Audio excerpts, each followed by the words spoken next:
N'hi ha d'ordre laboral, és a dir, assegurar unes millors condicions de treball, tant perquè la professió i la gent del ram pugui tenir millors condicions de vida,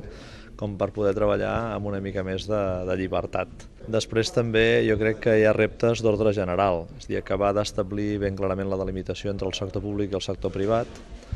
veure de quina manera es produeix una certa fiscalització de caràcter públic que permeti garantir bones condicions de treball en el sector privat, que no sempre es donen, assegurar més clarament encara la independència pel que fa al treball dels professionals en el sector públic, i al mateix temps també jo crec el que és l'altra cara d'aquesta independència, que és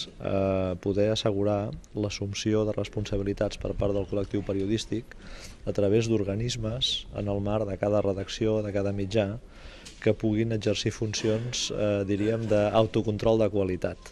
En este momento hemos convocado a esta Asamblea de Periodistas de Cataluña porque creemos que la profesión está atravesando por momentos de peligro con respecto al derecho a la información y está reclamando una respuesta para los problemas de los periodistas que surjan desde los mismos periodistas y no desde otros ámbitos. Hemos perdido los periodistas gran parte de nuestro prestigio, las empresas están retaseándole a los ciudadanos el derecho a la información y entendemos que una ciudadanía mal informada corre mucho riesgo de perder el derecho a ejercer libremente esa democracia.